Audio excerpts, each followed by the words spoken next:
Hello and welcome to Algebra 1, Writing and Solving Equations, Module 1 Study Guide Review. For this particular test, there isn't a lot that you need to refer back to when it comes to your reference sheet, so there's not a lot that you need to write down on your test before you get started. However, you do want to take the time to make sure that you study your math dictionary, especially if translating words to math or math to words is hard for you, or if you have a hard time with vocabulary and word problems. So that's definitely the number one tip for your Module 1 test. Alright, so let's go ahead and get started. For number 1, it says which equation represents this sentence. We have 5 times. Then anytime you see the product of, the sum of, the difference of, the quotient of, that is going to signal that you're going to use parentheses. Then you're going to look for the word and then something after and. So we have 5 times the product of. Product means multiply, so that's what's going to go over the and. So it doesn't go over product, it goes over the word and. We have something before and it says a number x, so they're telling us to use the variable x, a number y, and so now we have something before and then after and this one goes into is equal to. So this is where the closed parentheses is going to go. And then we have 30 here. So we have 5 times the product of x and y is equal to 30. For your EOC, while we practice, it's a lot easier because we can read something out loud to ourselves. With this particular paper, when we're doing it as a study guide, it's easier because I gave you enough room to annotate and you can write on it. However, for your EOC, that's not the case. You can't read things out loud because it looks like you're talking or cheating. And then you can't really annotate. So for these types of problems, it may be better for you to go ahead and write the sentence out on your paper and then annotate. That way you're not making silly mistakes. And just get used to kind of reading things in your head. So we end up with 5 times parentheses x times y equals 30. And we know that from using our distributive property that we don't need that multiplication sign here. And x times y is the same as xy, so we don't need that one either. And we end up with something like this. When we multiply and you're only doing multiplication, you don't need the parentheses. But even still, the only one that looks like what we just wrote is A. Moving on to number 2, it says write a sentence for this equation. Here we have 2, and then we want, instead of saying 2n, you want to say like what's going on with these two. So this is 2 times, and then instead of just putting n, we're going to say a number n. Similar to how we did in number 1. And then we have plus 1 is equal to, and then we have 6 times, and we know that we have that invisible multiplication sign in the middle.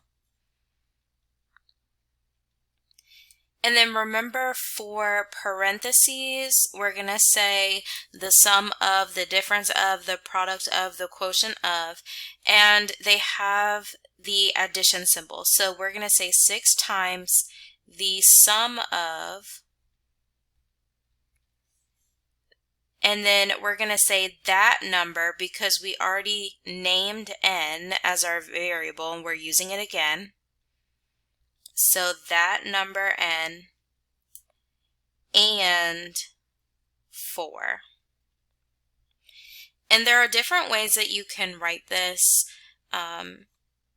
you could say is equivalent to, or just write is. But that's why you want to make sure that you're reviewing and working with and studying with your math dictionary.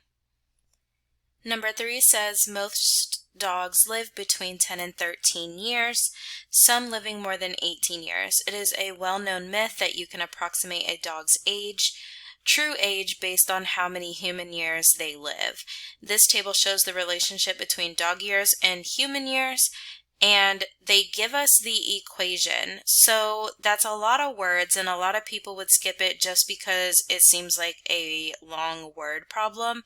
But they actually give you the equation here. And it says the equation D equals 7H shows the relationship between dog years, D, and human years, H. Solve the equation for H. So we're just going to rewrite D equals 7H. And now we're trying to get H by itself. And that says 7 times H. So the opposite is to go ahead and put that number underneath. And I get D divided by 7 equals H. And the only one that looks like that is A. And we know that anything, when you divide by 7, it's the same thing as multiplying by 1 over 7. So we have a coefficient of 1 here. So 1 over 7, D equals H. And that's the same for 1/2, 1/3. If you have something like x divided by 2, that's going to be the same as putting a 1 in the front and having 1/2 x. Number 4 says the hottest temperature recorded in Jacksonville, Florida was 104 degrees Fahrenheit. This was 20 degrees warmer than 12 times the coldest temperature. And they're asking us, what is the coldest temperature recorded in Jacksonville? And so for this, that means that our coldest temperature here is going to be our variable. And when we look at our multiple choice, our variable is going to be T. So T equals the coldest temperature. And now when we think about building out an equation, it says that the hottest temperature, 104, is, so we have 104 is 20 degrees warmer. So if we're warming something up, this goes back to our math dictionary, that means we're adding on some degrees. So 20 plus, and then 12 times the coldest temperature, which is T. And the only one that looks like that is A. For number 5, we just have a regular two-step equation. We want to get P by itself. And so we are going to get rid of the number that is not directly attached to P. So between 2 and negative 12, that minus 12 is not directly attached. So we're going to do the opposite. If that says minus, we need to add.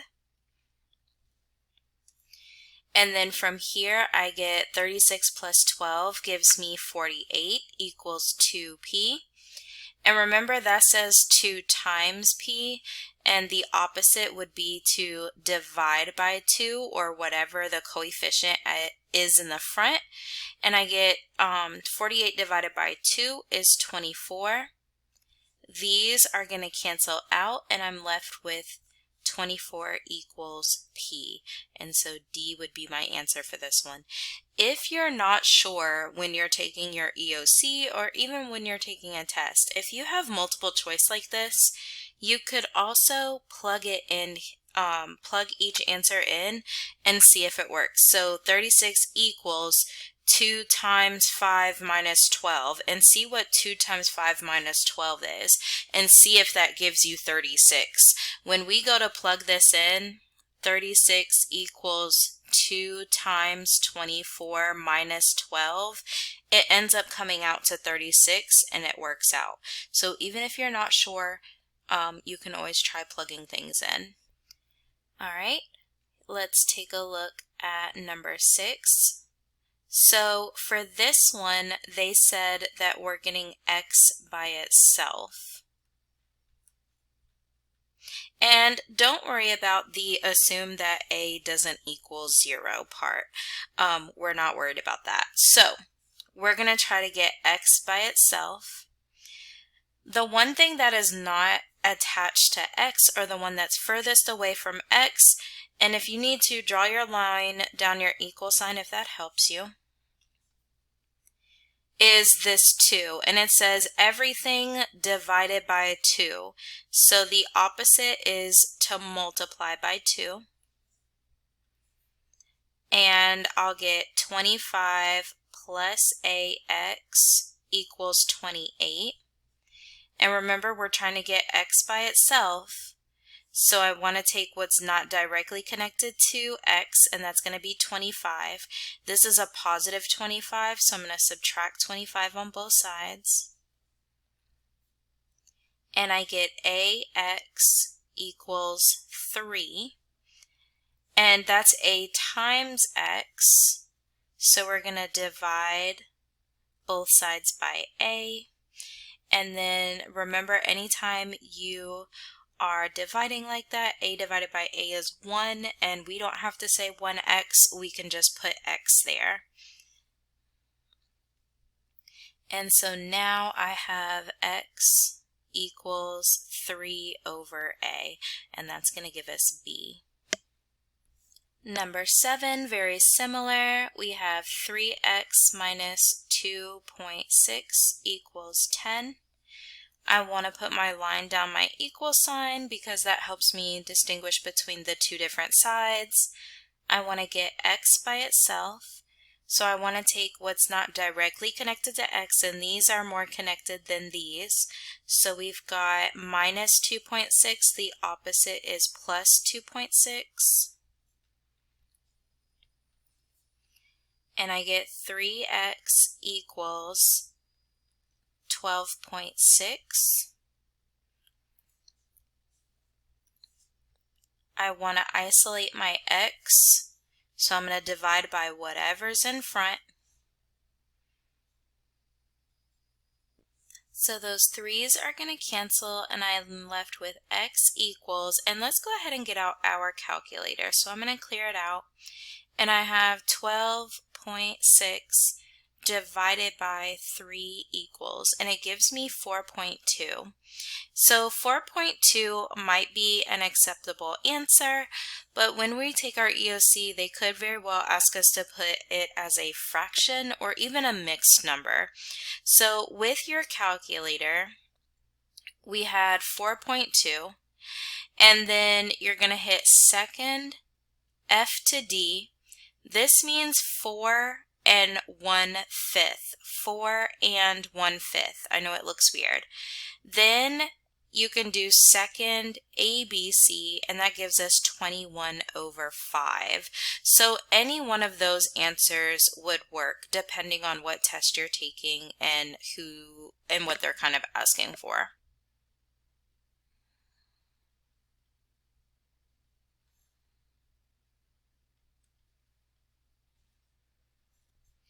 Moving on to number 8, this is another one of those word problems that a lot of people avoid just because it looks difficult, or it has too many words and they don't feel like doing it. So for number 8, it says a car leaves Gainesville traveling at a speed of 55 miles per hour. 3 hours later, a second car leaves Gainesville traveling at a speed of 70 miles per hour.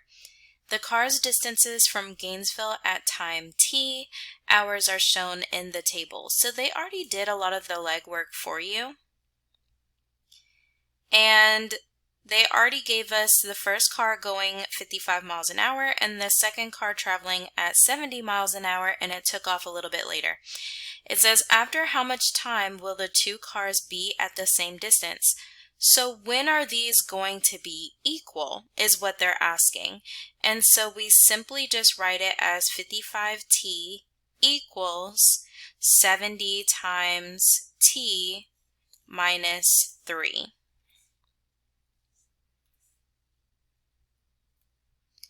And then from here, we can write our line down the middle if it helps us. And when we see parentheses like this, we're going to distribute. So I end up with 55t equals 70 times t, which is 70t, and positive 70 times negative 3, which gives me negative 210. From here, I still want the t's by themselves, and so I have one on each side. So that means I need to move one of them. I'm going to go ahead and move the one that's on the right. That way the t's can be together on the left.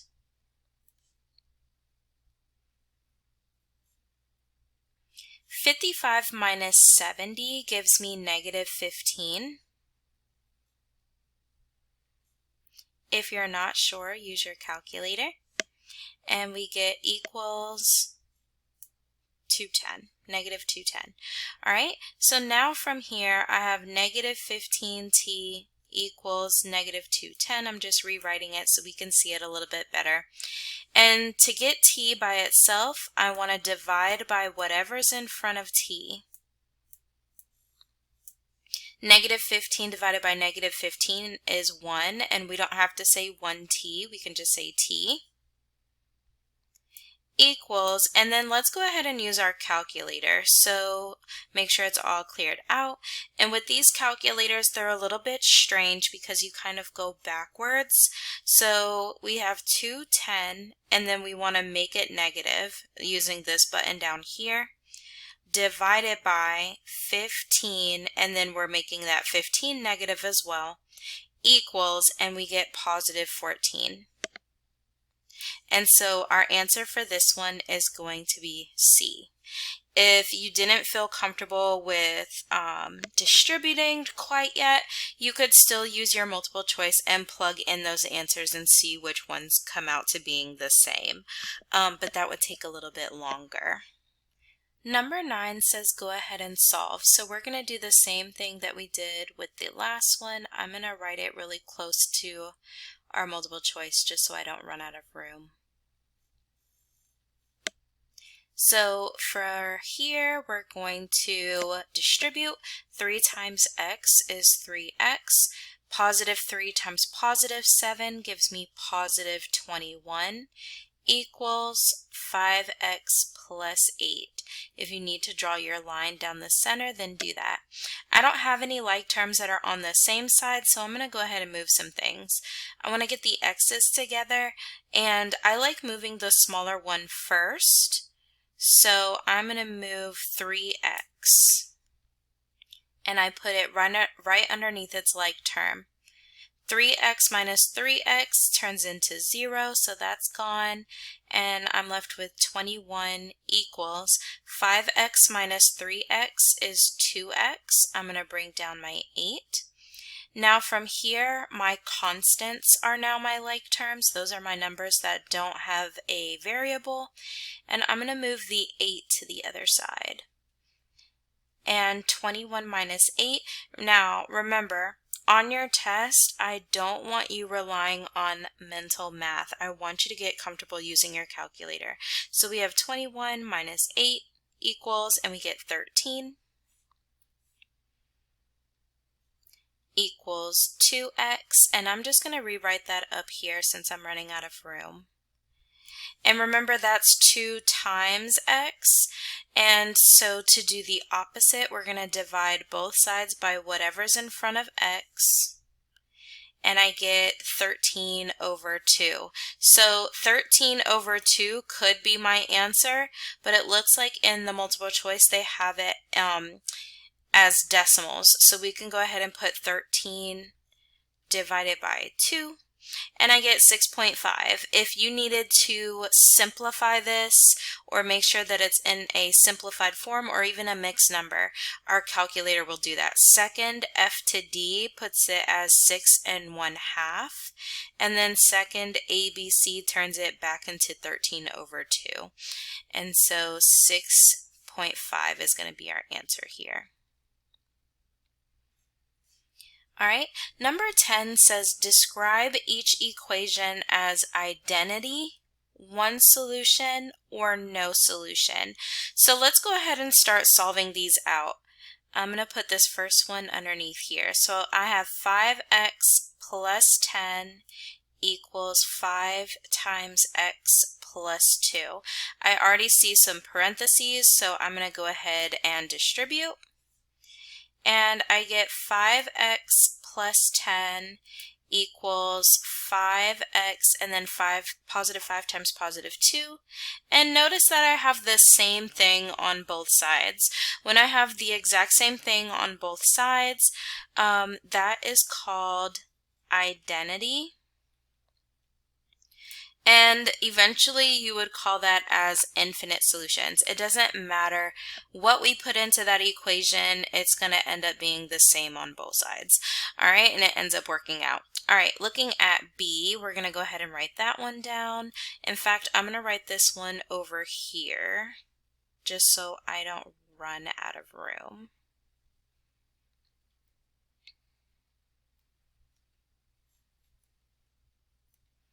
Okay, all right, so with this one, we have a number directly outside those parentheses, so we're going to distribute.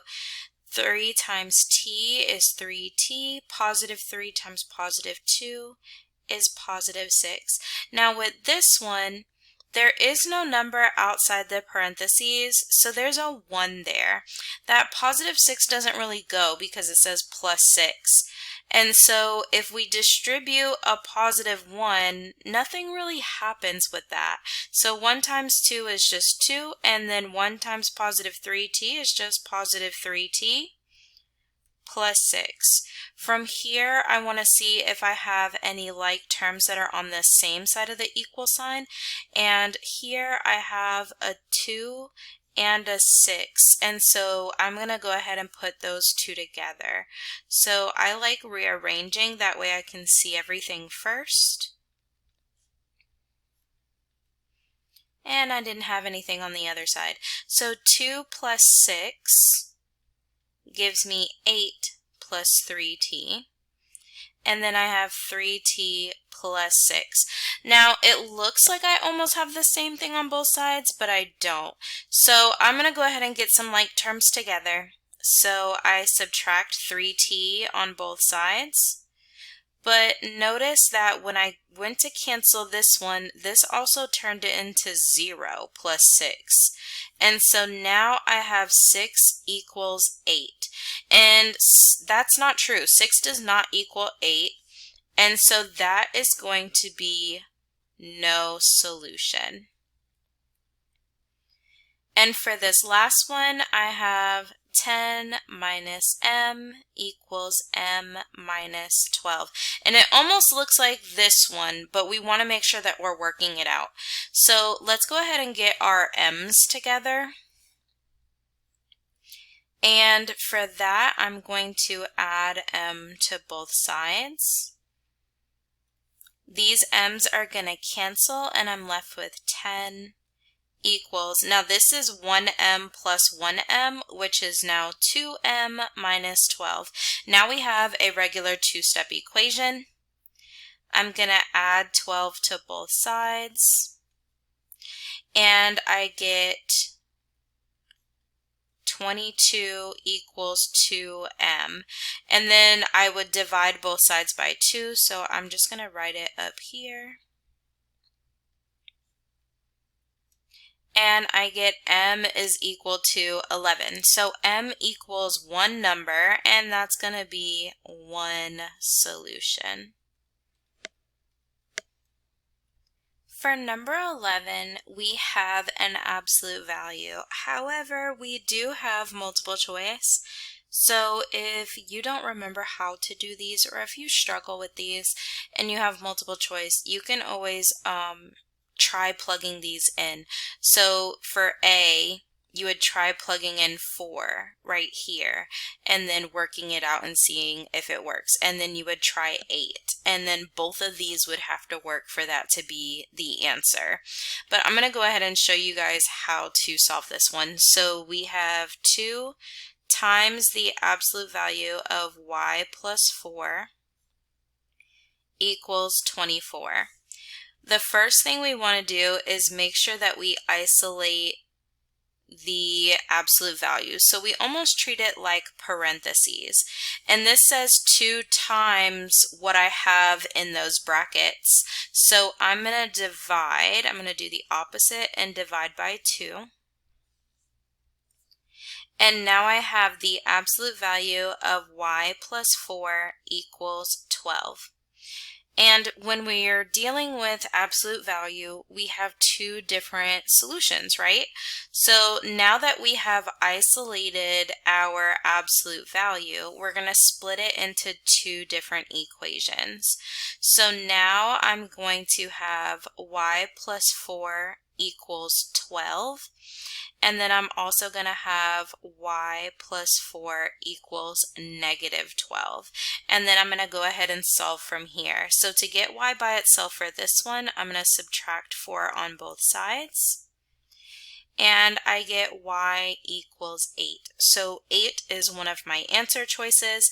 That automatically eliminates B and C. And then on this one, I'm doing the same thing. And be careful with these, because the biggest problem I see most students make is that they automatically say, oh, positive 8, this one has to be negative 8. And that's not true. Sometimes it'll come out to being something that looks like that, but in this case, no. So with this one, we've got y equals, and then negative 12 minus 4 gives us negative 16. Please, please, please use your calculator, and D ends up being our answer. So be really careful with these signs, and be really careful with using your calculator. For number 12, it says which could be an equation for the graph shown. So it's kind of that same idea of taking these and splitting them up into 2 different equations. So I have, and what you would have to do is you would have to try each one, which makes it harder, right? So I could take both of these and then split it up into 2, but that would be a lot of work. I would be able to do it, but it would take me a lot longer and a lot more brain power. So for these, you could also try plugging them in, right? So I could try plugging in, they said that one of the solutions is negative 5. Well, I could try putting in negative 5 for x. Negative 5 minus 4 gives me negative 9. And then the absolute value of negative 9 is positive 9, and so that would automatically cancel that one out. So you do have some process of elimination ways to kind of do this. For absolute value, we talked about how we have a number. So let's go ahead and just make that x. And then when we subtract another number, and we're going to make this the midpoint,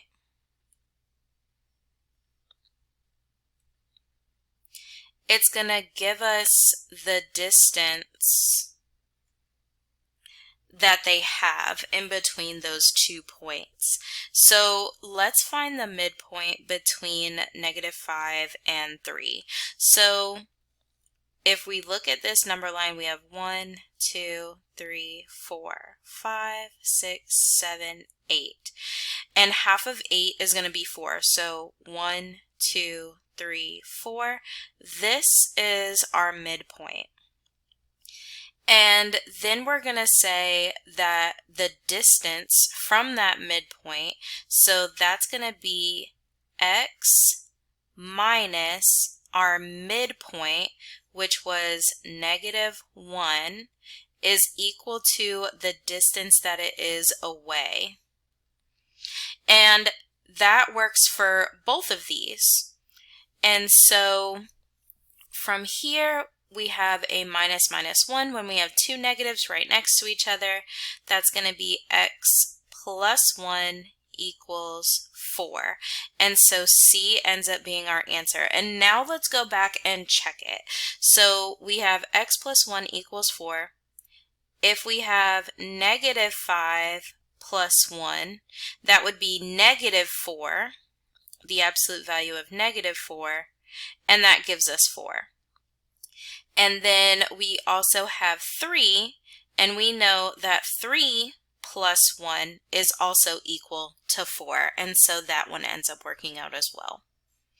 And that kind of goes along with number 13. So with number 13, it says, for a show during the halftime break of a rugby match, a stage will be set up on the field. The center of the stage is on the 20-meter yard line. That means the center is at 20. So 20 is going to be our midpoint. So we've got x and then minus our 20 meters. And it says if the distance from the center to the outer edges is 24, now that's giving us our distance. Like that. And then when you think about it, if 20 is in the middle and I can go this way by 24, so if I add 24, that would give me 44. And then here, if I'm subtracting 24 or going 24 this way,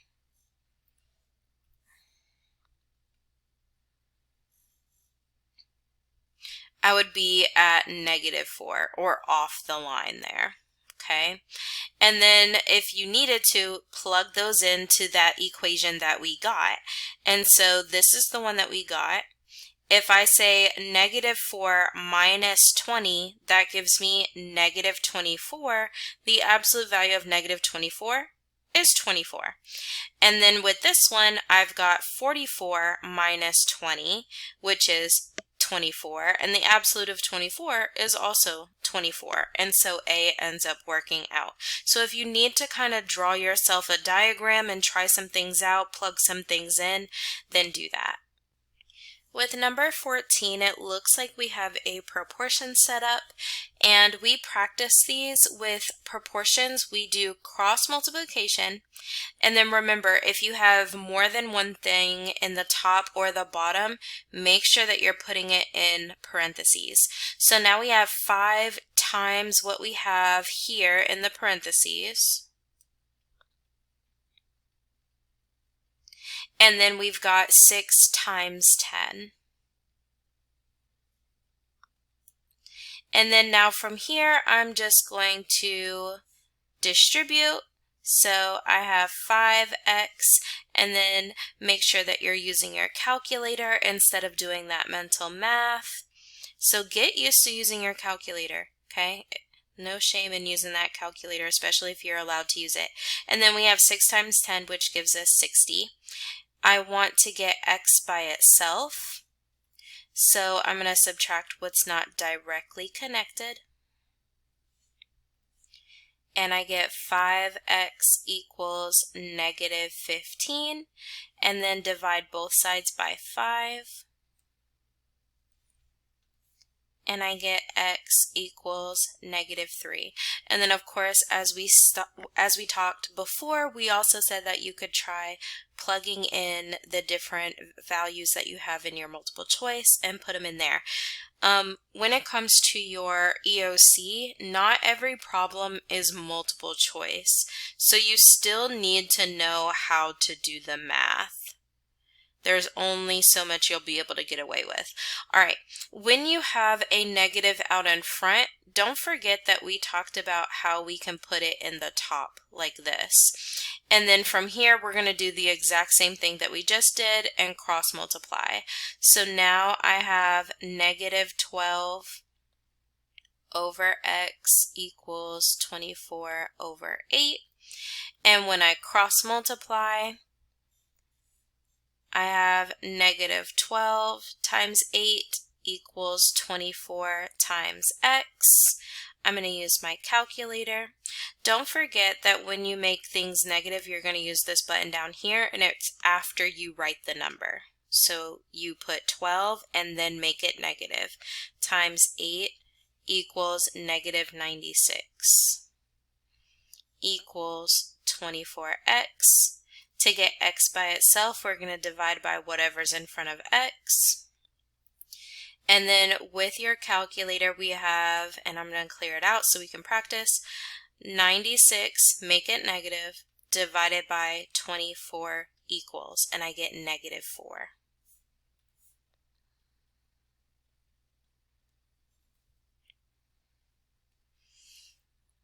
All right, moving on to number 15. It says the screen of a standard television has a width to height ratio 4:3.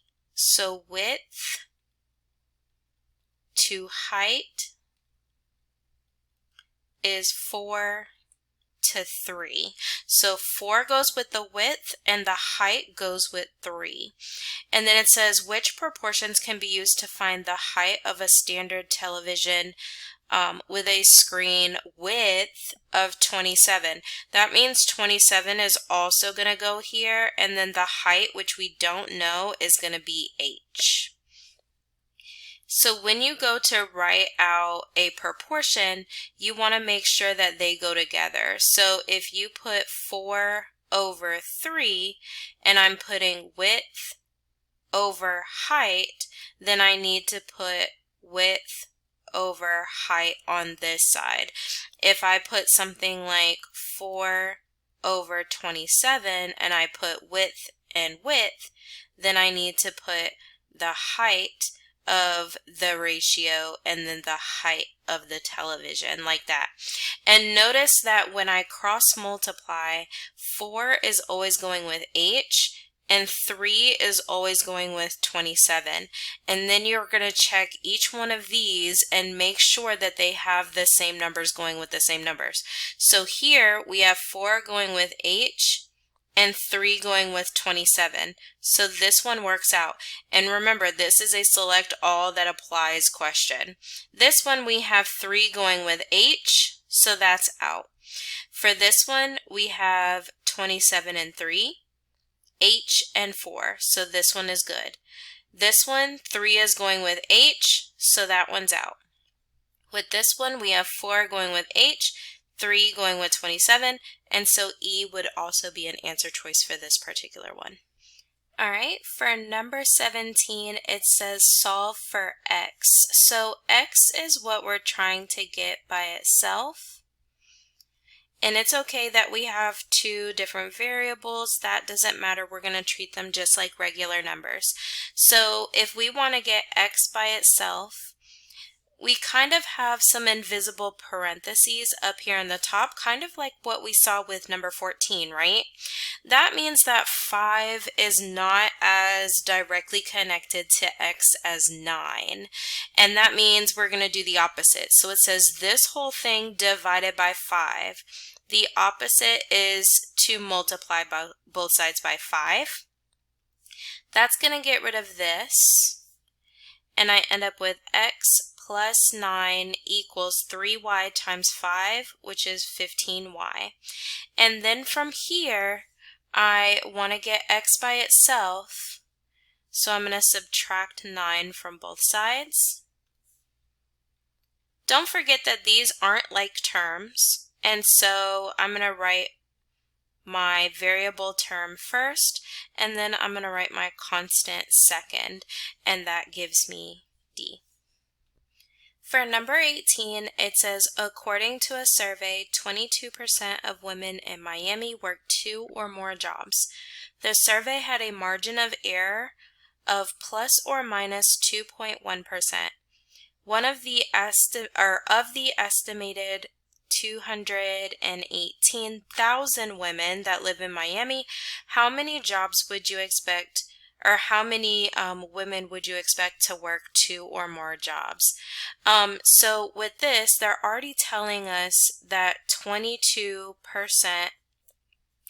of that 218,000 women are working 2 jobs. But the margin of error says that we could either add 2.1 or 2.1%, so that would be 22 plus 2.1%.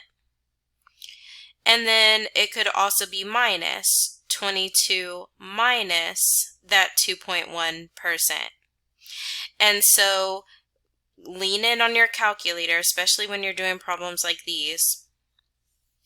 And so we've got, let's clear this out, 22 minus 2.1%, and that gives us 19.9.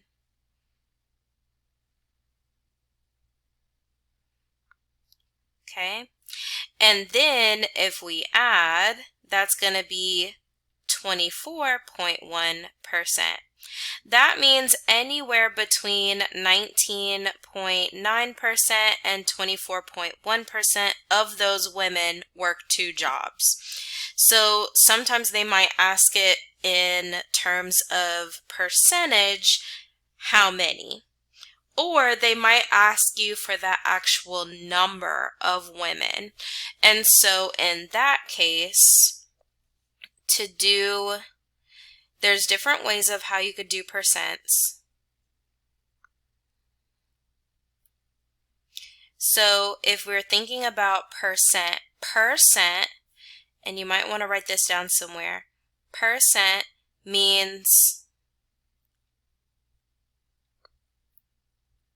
per, which is divided by, and cent, which means 100. There's 100 years in a century. There is 100 cents in a dollar. So cent means 100. And so if we want to write it as a proportion, we can say 19.9 out of that 100% is equal to some number of women over 218,000. And because we've already been working on proportions, this might be the way to go, because this is something you know how to do. We would cross multiply, and I get 100x equals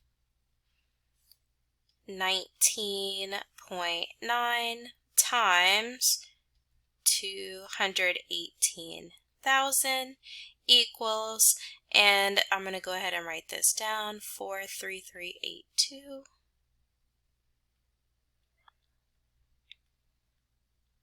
Okay, and I'm going to check my calculator just to be sure. Yep, and then from here, to get x by itself, I'm going to divide by 100. So now I'm going to divide by 100, and that knocks off those 2 zeros. And so for that 19%, I have 43382. So 43,382 women. And then I would do that same thing but using the 24. So now I could write 24.1% is equal to some number of women out of the 218,000 women that live in Miami. And then I do the same thing using this. And so as you get used to using and doing proportions, we know that it's going to be these two numbers multiplied, and then we divide it by this number here. So we've got 24.1 times 218,000, and then divided by 100 equals, and I get 52538. And that means that it would be between 43,382 women, and then 52,538 women. If they asked us for percentages, it would be somewhere between 19.9% of those women and 24.1% of those women. So just make sure that you're reading your question carefully. For number 19, this might be a question that a lot of people avoid just because it looks like geometry, and it is geometry. It says the area of a trapezoid is given by the formula, and they give us the formula. So it's not something that we had to necessarily remember for our EOC or our test. And it says where H is the height and A and B are the measures of the two bases, and then they give us this diagram. It says, what is the height of a trapezoid with an area of 30.8 square centimeters if the two bases measure 6 and 13 centimeters? All right, so the only thing we need to do is I'm going to copy down this formula that they gave me, and I'm going to write it over here since I have more room. Area equals 1/2, and we don't know what the height is, so we're just going to leave it as H. And then we have plus those two bases. And the area they told me is 30.8, so I'm going to fill that in. I have 1/2 times H, which I don't know, plus my two bases, which are 5 and 9. And so now from here, I'm really just getting H by itself. So how do we start to get H by itself? We have 5 plus 9, which gives us 14.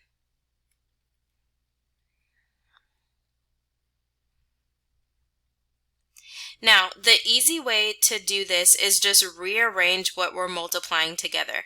When you're multiplying three numbers, it doesn't matter what order they go into. So it doesn't matter if I say 1/2 times H times 14 or 1/2 times 14 times H, none of that matters. So I'm just going to rearrange it.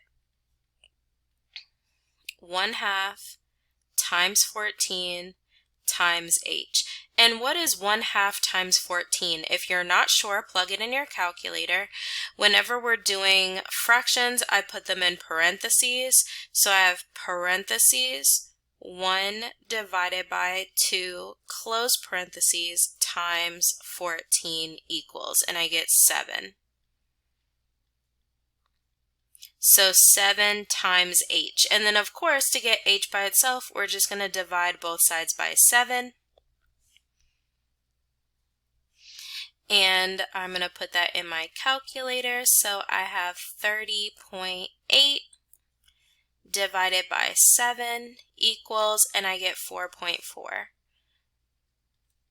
If they ask me to put it back into a fraction, I would do second ABC, that's 4 and 2/5 as a mixed number, second ABC, and I get 22/5.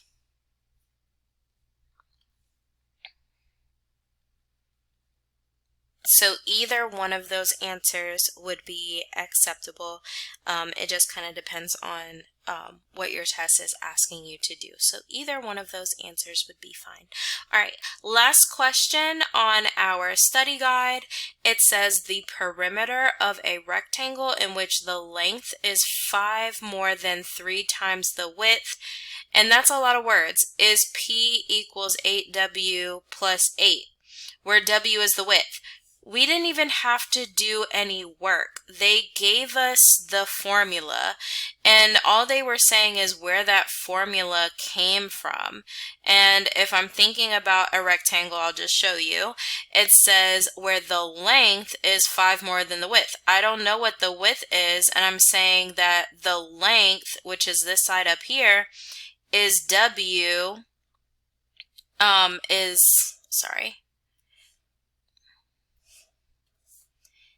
is 5 more than 3 times the width, which is W. That makes this side also 5 plus 3W, and then this side is the width. And then when I add all these together, I end up with 8W plus 10. And so I didn't even have to do all that work. It's just telling me where it came from. They're just giving me extra information. So it says which formula can be used to find the width. So we're taking P equals 8W plus 10, and I'm just solving for W. So I already know how to do this. We've been doing this already. So I'm going to subtract by 10 on both sides. Those aren't like terms, so that's going to be P minus 10 equals 8W. And then to get W by itself, I'm going to divide both sides by 8. And I end up with P minus 10 over 8 equals W. And then looking at each one, this one matches. And so that is it, and that wraps up our review for our Module 1 study guide and test. Good luck on studying for your test and for your EOC.